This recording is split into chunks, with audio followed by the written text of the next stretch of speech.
Notre attitude, notre approche mentale envers tout ce que nous faisons détermine si nous allons en jouir ou non. Restez avec nous dans Jouissez de votre vie.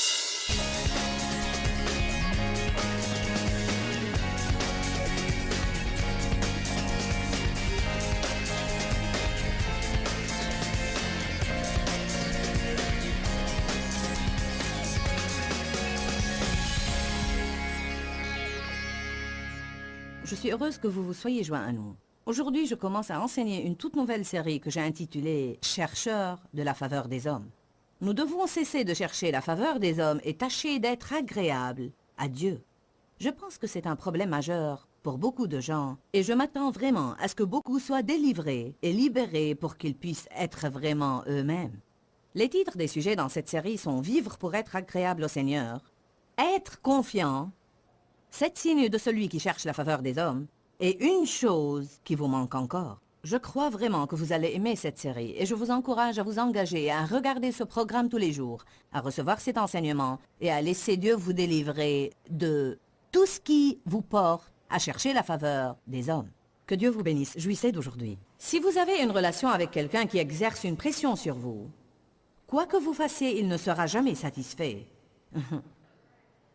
Car si ce n'est pas une chose qui me mécontente, c'en est une autre. Donc, écoutez-moi, à un certain moment, vous devez décider de suivre votre cœur. À un certain moment, vous devez être fidèle à votre cœur, qui doit être rempli du Saint-Esprit. Donc, soyez fidèle à votre cœur. Je veux dire, soyez fidèle au guidage du Saint-Esprit. Car vous et lui êtes joints. Amen. Si vous êtes régénéré, il vous donne un nouveau cœur. Il vous donne son cœur, il met son esprit en vous. Donc nous devons en arriver au point où nous pouvons distinguer la chair de l'esprit. Et si nous disons « j'ai vraiment une chose à cœur », cela devrait être en accord avec Dieu. Donc je peux vous dire, vous pouvez suivre votre cœur, car votre cœur devrait être rempli de lui. Mais tellement de gens sont en train de faire ce que les autres veulent qu'ils fassent, et alors ils sont pleins d'amertume et de ressentiment, et se sentent exploités et maltraités, et ils sont aigris, et ils souffrent le martyre. Mais ceci ne peut pas arriver si nous faisons ce que nous faisons pour les bonnes raisons. Amen. Certains de vous ont probablement passé toute leur vie à essayer de faire plaisir aux gens, et vous êtes mécontents, et vous ne savez même pas ce qui ne va pas avec vous. Donc, peut-être que ce message vous ouvrira les yeux, mais d'autres savent qu'ils sont contrôlés par les autres, et ils détestent ça. Et ils n'aiment pas l'être, mais ils y sont comme dans un manège, dans un engrenage duquel il semble qu'il est impossible de sortir. Je peux vous le dire, si vous décidez de commencer à vivre votre vie après avoir laissé quelqu'un vous contrôler, il ne va pas l'aimer.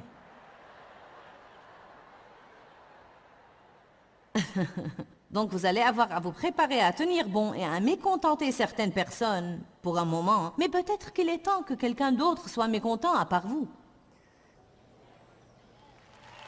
Y avez-vous jamais pensé?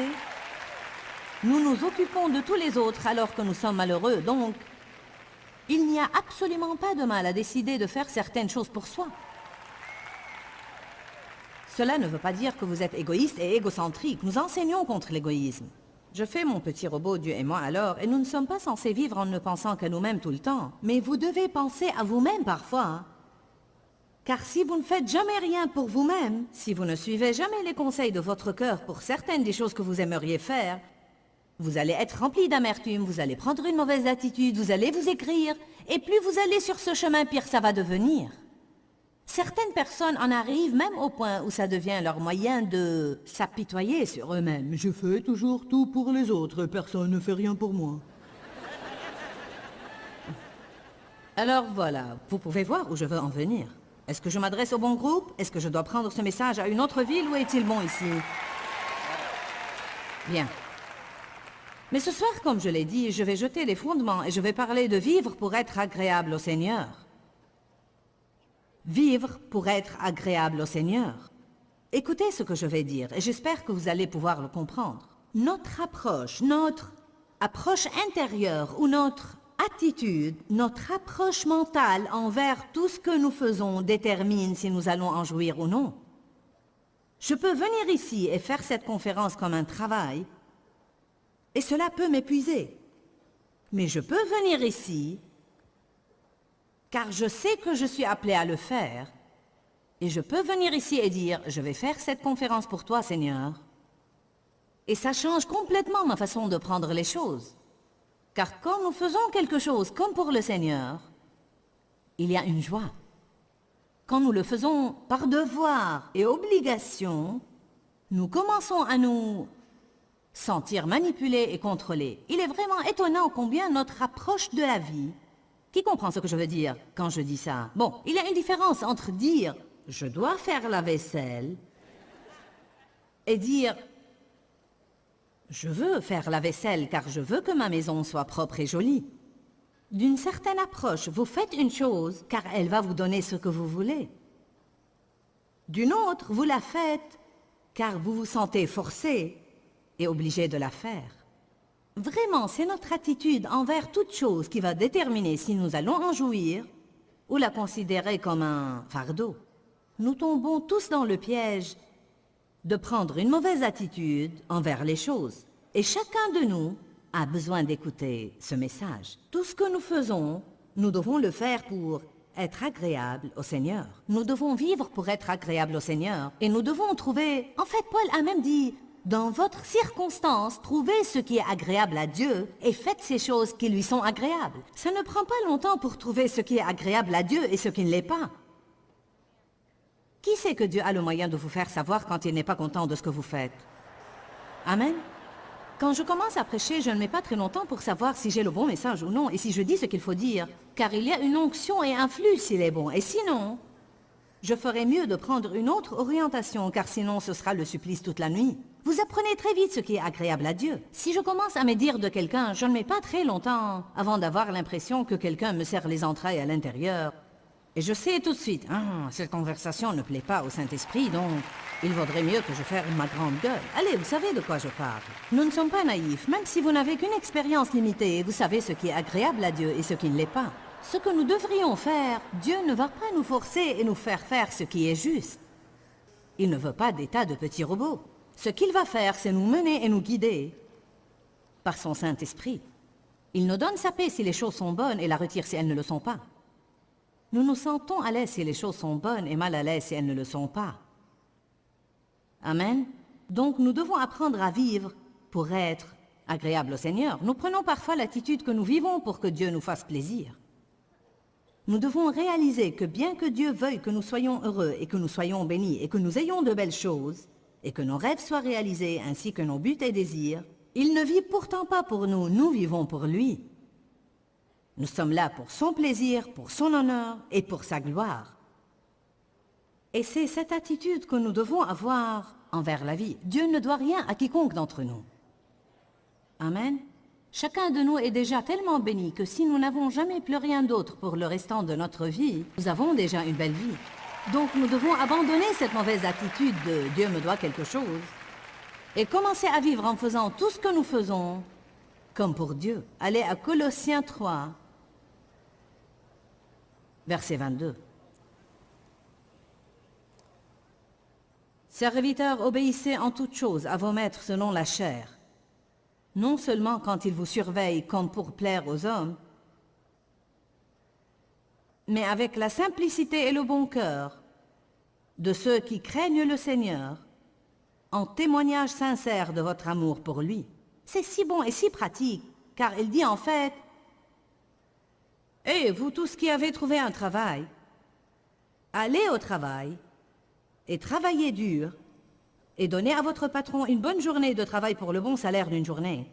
Et ne travaillez pas et ne faites pas le bien sous ses yeux, comme pour plaire aux hommes, mais faites-le comme pour le Seigneur, allant au travail pour travailler pour lui et non pour les hommes, et faisant le bien pour Dieu et non pour les hommes. Pouvez-vous imaginer l'impact que les chrétiens pourraient avoir sur le monde?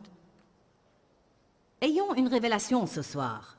Pouvez-vous imaginer l'impact que nous pourrions avoir sur le monde si les chrétiens qui occupent des postes dans des endroits publics étaient dans leur travail des gens d'excellence?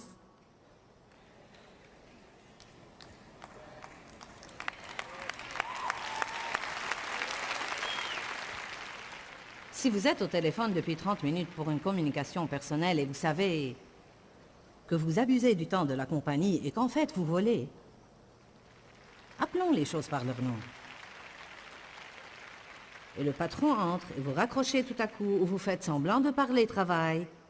Sommes-nous vraiment tellement insensés pour penser que Dieu ne voit pas ça ou qu'il l'approuve? Pensons-nous vraiment que nous n'aurons pas des comptes à rendre? Je suis vraiment contente d'être à l'antenne en ce moment, car vraiment, Dieu soit loué. Non seulement nous avons une salle comble, mais aussi des millions qui nous regardent à la télé. Et nous devons entendre ce genre de truc. Laissez-moi vous le lire à nouveau. Il parle des serviteurs et des maîtres de ce monde. Il parle en fait d'employés et de patrons. Serviteurs, obéissez en toutes choses à vos maîtres selon la chair, non seulement lorsqu'ils vous surveillent comme pour plaire aux hommes. Ça ne peut pas être plus clair.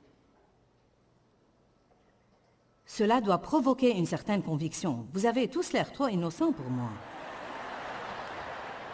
Quel genre de choses faisons-nous lorsque le patron n'est pas là? Naviguer sur Internet?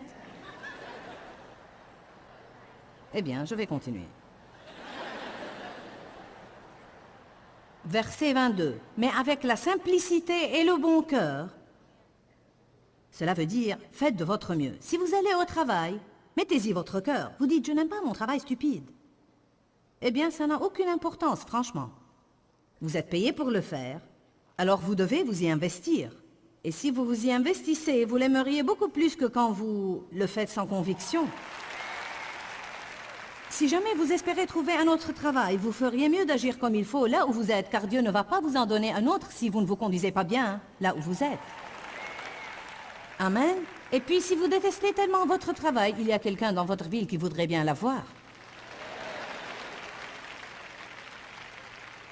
Et faites-le comme ceux qui craignent le Seigneur en témoignage sincère de votre amour pour lui. Voilà la chose qui me vient à cœur maintenant. Nous ne témoignons pas de notre amour et révérence et respect et dévotion pour Dieu juste en allant à l'église. Je crois que beaucoup de gens pensent vraiment que parce qu'ils font ce trajet unique à l'église chaque dimanche matin, cela veut dire qu'ils ont accompli leur devoir envers Dieu. Je ne dis pas que le Seigneur n'apprécie pas que nous prenions le temps d'aller à l'église chaque semaine, et je pense que c'est une merveilleuse habitude. Mais nous témoignons de notre révérence et de notre dévotion pour Dieu dans notre vie quotidienne. Comment nous vivons notre vie, et surtout comment nous vivons quand personne ne nous voit. Je dois le dire encore une fois, c'est surtout comment nous vivons quand personne ne nous voit. Si le seul moment où nous allons faire ce qui est juste est quand quelqu'un nous le fait faire,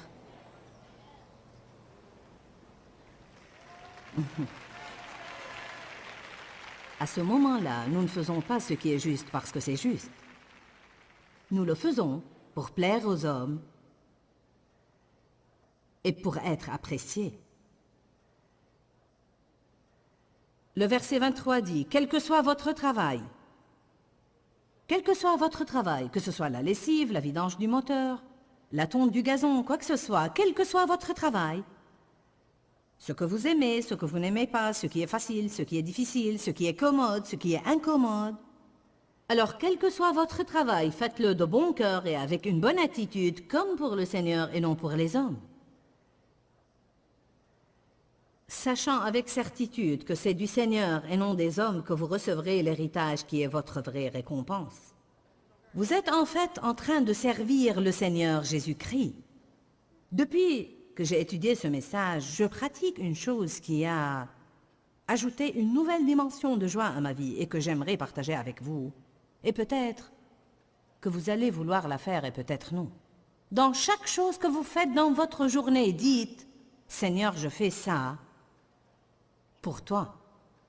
Je fais ça pour toi. » Et même si vous nous allons lire des Écritures. Si vous mangez pour le Seigneur. Si vous jeûnez pour le Seigneur.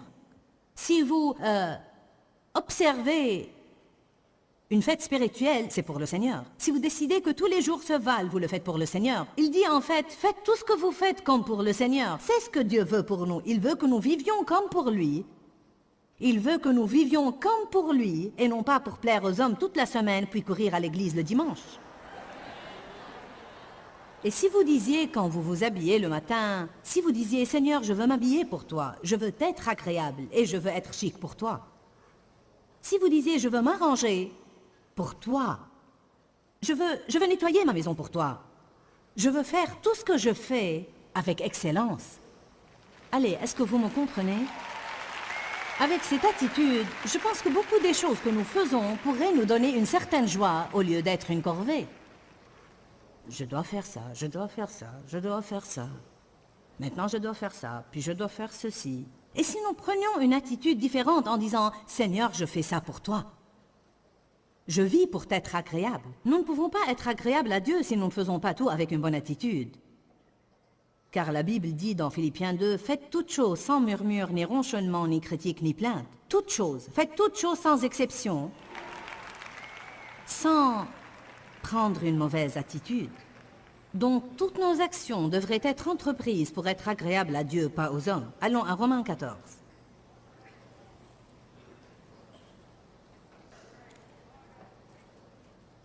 Au beau milieu de tout ça, nous devons penser à nos motifs. Car je veux que vous rentriez chez vous. Je vais vous demander de faire un inventaire de motifs quand vous rentrerez chez vous. Pensez aux choses dans lesquelles vous êtes engagé. Les choses hebdomadaires ou quotidiennes dans lesquelles vous êtes engagé, que ce soit une étude biblique ou un groupe de prière. Vous pouvez même aller à un groupe de prière chaque semaine pour une mauvaise raison, le saviez-vous? Peut-être que vous allez juste pour savoir ce qui se passe à l'église. Oui, c'est vrai, peut-être que vous allez juste parce que... Il est étonnant combien de choses nous faisons et nous ne les faisons pas pour les bonnes raisons et nous n'avons aucune joie à les faire. Certains de vous continuent à faire des choses alors que Dieu en a fini avec depuis 6 ans. Parfois, nous faisons les choses car nous sommes accros à elles. Je ne sais pas pourquoi je fais ça, je le fais, un point c'est tout. Je ne sens pas que je grandis dans cette église, je n'y ai rien appris depuis 10 ans. Mais c'est là où va maman, c'est là où va grand-maman. Je ne sais pas ce qu'on dira si je n'y vais pas, donc j'y vais, mais je n'apprends rien. En fait, je déteste l'endroit. Puis vous finissez par aller partout. Vous savez que je dis la vérité. Puis les gens vont partout et ils ronchonnent, murmurent et se plaignent. Tout est de la faute de tous les autres. Je ne sais pas ce qui ne va pas chez ce pasteur. Gna, gna, gna, gna, gna, gna. Eh bien, peut-être que vous devez aller ailleurs. Changer d'endroit. Je ne sais pas. Je ne sais pas. Parfois, certaines choses sont pour une saison, et si votre saison est terminée, peut-être que Dieu veut vous prendre à un autre niveau. Quelque part. Comment le sauriez-vous? Peut-être que Dieu vous veut autre part. Peut-être que vous avez appris une chose là-bas, où il y a beaucoup de gens qualifiés pour la faire. Mais peut-être qu'il y a un autre endroit quelque part qui a vraiment, vraiment bien besoin de vos dons et talents. Nous aimons toujours être là où nous voulons être. Et si Dieu vous voulait autre part parce qu'il a besoin de vous quelque part, eh bien c'est bon, je prêche bien de toute façon.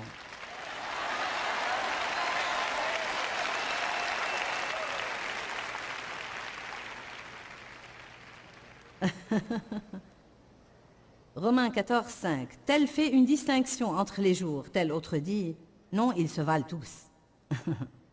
Que chacun soit pleinement convaincu et satisfait en son esprit. Celui qui tient compte des jours, le fait pour le Seigneur. Celui qui mange, le fait pour le Seigneur, car il rend grâce à Dieu. Et celui qui s'abstient, le fait pour le Seigneur, et rend grâce à Dieu. Nul de nous ne vit pour lui-même, mais pour le Seigneur. Et nul de nous ne meurt pour lui-même, mais pour le Seigneur. Si nous vivons pour le Seigneur. Et si nous mourrons pour le Seigneur. Que nous vivions ou que nous mourions, nous sommes au Seigneur. Ça a l'air d'être très clair pour moi, amen. Si je fais la vaisselle, je dois la faire pour le Seigneur. Si je vais au travail en voiture, je dois le faire pour le Seigneur. Si je tonds le gazon, je dois le faire pour le Seigneur. Si je vais à l'épicerie, je dois le faire pour le Seigneur. Si je m'habille le matin, je dois le faire pour le Seigneur. Je crois que ce que je vous dis est absolument vrai. Je crois vraiment que Dieu m'a révélé ça. Si nous commençons à faire ça, une nouvelle dimension de joie et d'enthousiasme et de vivacité viendra dans notre vie. Même dans toutes les choses, terre à terre, les choses quotidiennes et ordinaires qui nous embêtent tellement, une fraîcheur et une nouveauté pourraient venir dans votre vie qui vous sera agréable. Vous pouvez sentir ça dans votre esprit? Amen. Certains vont à l'église chaque dimanche, mais pas pour le Seigneur. Vous savez que je dis la vérité. Pourquoi vont-ils? Je suis censé le faire. Celui qui tient compte des jours le fait pour le Seigneur.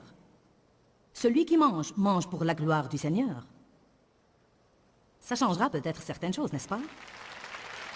Nous n'allons pas nous arrêter là, c'est délicat.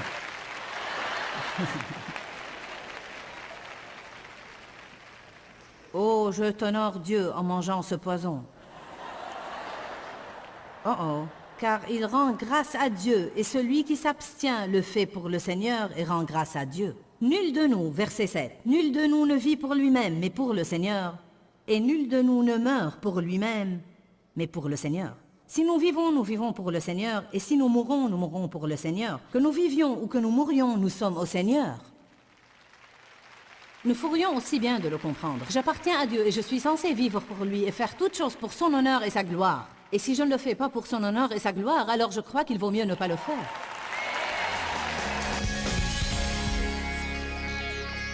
Il est très important d'examiner nos motifs dans tout ce que nous faisons.